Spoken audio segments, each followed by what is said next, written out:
بسم اللہ الرحمن الرحیم۔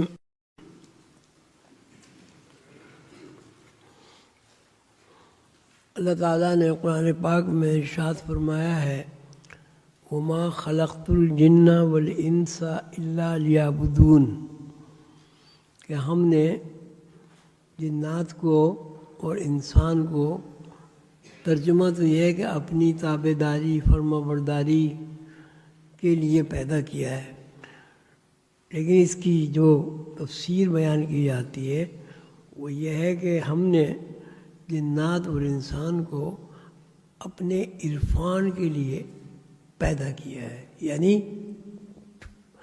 اللہ تعالیٰ کو جاننے اور پہچاننے کی صلاحیت جنات اور انسان میں جو اللہ تعالیٰ نے وضعیت فرمائی ہے وہ دوسری مخلوق میں نہیں ہے۔ لیکن اس کا یہ مطلب نہیں ہے کہ دوسری مخلوق کا اللہ سے کوئی ربط اور تعلق یا کوئی شناخت نہیں ہے، لیکن جس کو دیکھنا، سمجھنا، پہچاننا، گفتگو کرنا، محسوس کرنا، یہ ساری جتنی بھی حسیات ہیں، ان تمام حسیات کے ساتھ اللہ تعالیٰ نے انسان کو اور جنات کو پیدا کیا ہے۔ مخلوق جو ہے جب ان کا تذکرہ کرتے ہیں تو زمین پر 3 مخلوق کا تذکرہ ہوتا ہے جن کو ہم موالید ثلاثہ کہتے ہیں: حیوانات، نباتات اور جمادات۔ اس کو موالید ثلاثہ تصوف میں کہا جاتا ہے، یعنی 3 قسم کی مخلوق۔ اور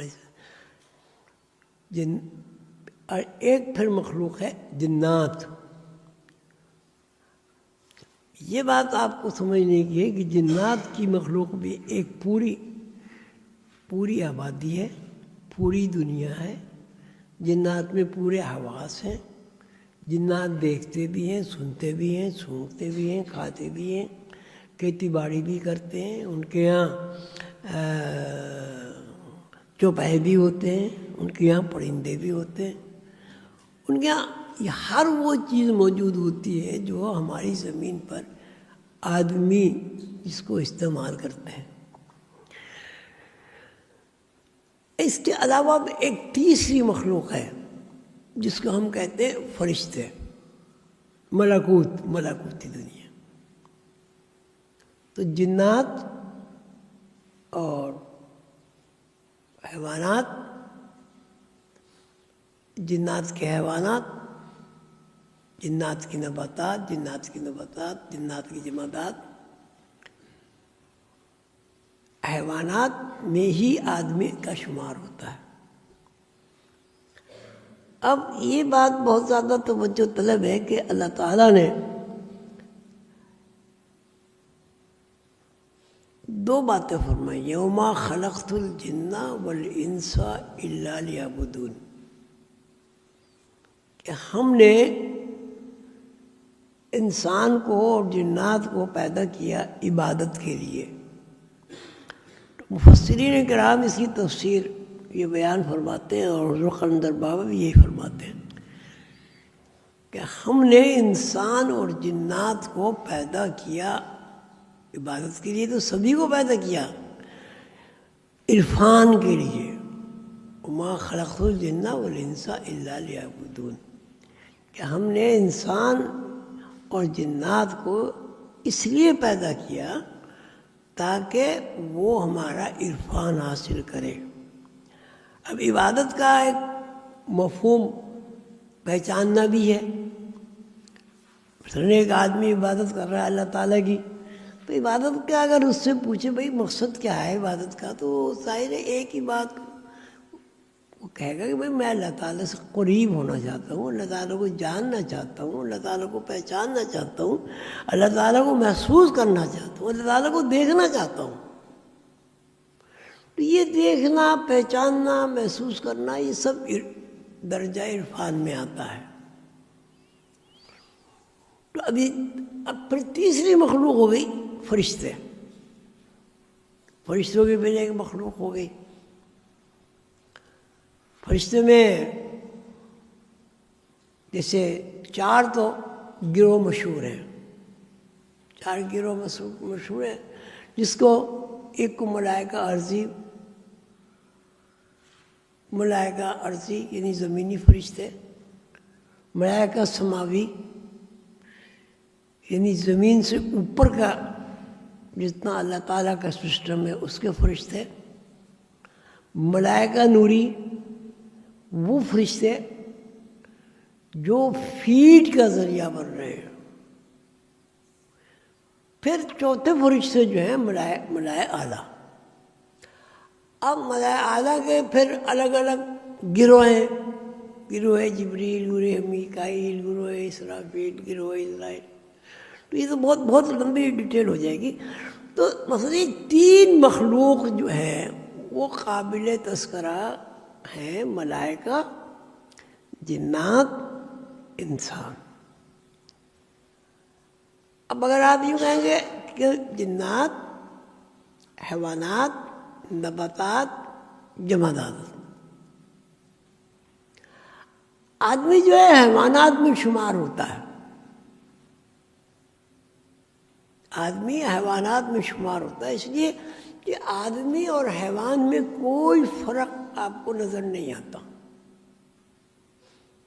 مثلا نسل کشی جانوروں میں بھی ہوتی ہے، چاہے وہ پرندے ہو، چاہے وہ درندے ہو، چاہے وہ چرندے ہو، چاہے وہ حشرات الارض ہو۔ مثلا بھوک حیوانات کو بھی لگتی ہے، بیمار حیوانات بھی ہوتے ہیں، صحت مند حیوانات بھی ہوتے ہیں، گرمی سردی بھی ہونے لگتی ہے، وغیرہ وغیرہ۔ یعنی جتنی حسیات آدمی کے اندر ہیں وہ سب حیوانات کے اندر بھی موجود ہیں۔ جس طرح آدمی اس کا تدارک کرتا ہے، ان سے بچتا ہے، ان سے اپنی حفاظت کرتا ہے، اس طرح حیوانات بھی حفاظت کرتے ہیں۔ اور اس کا نظام اللہ تعالیٰ نے ان کی کھال کو بنایا، ان کی اون کو بنایا، پرندوں کے پر بنائے۔ شدید جب زیادہ سردی ہوتی ہے پرندوں کیا کرتے ہیں، اپنی چونچ پروں میں ڈال کے پھلا کے اور بیٹھ جاتے ہیں، تو ویکیوم ہو جاتے ہیں، سانس ان کا ویکیوم ہو جاتا ہے، تو انہیں سردی نہیں لگتی۔ برف کے علاقے میں بھی پرندے ہوتے ہیں، ہر مخلوق برف کے علاقوں میں بھی ہوتی ہے۔ برف کے علاقے کے حساب سے وہ جو آکسیجن کا جو نظام ہے وہ تھوڑا سا تبدیل ہو جاتا ہے۔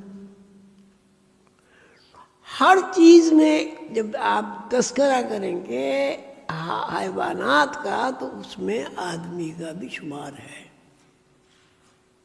آدمی کا بھی شمار ہے۔ لیکن اس میں فرشتوں کا بھی شمار ہے، اس میں جنات کا بھی شمار ہے۔ اب جنات بھی الگ ایک مخلوق ہے، فرشتے بھی ایک مخلوق ہیں۔ اب یہ ہاروت ماروت کا بھی میں تشریح کروں گا تھوڑی سی۔ ہاروت ماروت بھی ایک مخلوق ہے، آدمی بھی ایک مخلوق ہے۔ جنات اور اس آدمی انسان کے بارے میں اللہ تعالیٰ فرماتے ہیں مَا خَلَقْتُ الْجِنَّ وَالْإِنسَ إِلَّا لِيَعْبُدُونِ، کہ ہم نے جنات کو اور انسانوں کو اس لیے پیدا کیا تاکہ وہ ہمارا عرفان حاصل کرے اور ہمیں پہچان لے۔ مَا خَلَقْتُ الْجِنَّ وَالْإِنسَ إِلَّا لِيَعْبُدُونِ، یعبدون عبادت کرے۔ عبادت کی تشریح یہی ہوگی کہ اللہ تعالیٰ کو پہچانے، اللہ تعالیٰ سے قربت حاصل کرے۔ اب تیسری مخلوق فرشتے آ گئے، تو فرشتوں کے بارے میں یہ ہے کہ اللہ تعالیٰ نے فرشتے پیدا کیا، اور فرشتے اللہ کی مخلوق کے کارندے ہیں۔ پھر احکامات صادر جو اللہ تعالیٰ ہوتے ہیں وہ فرشتوں کے ذریعے نشر ہوتے ہیں۔ جیسے ٹی وی اسٹیشن کی مثال میں نے دی تھی آپ کو، وہاں کا جو بھی اسٹیشن ہے وہاں ایک چیز بولی جاتی ہے اور ایک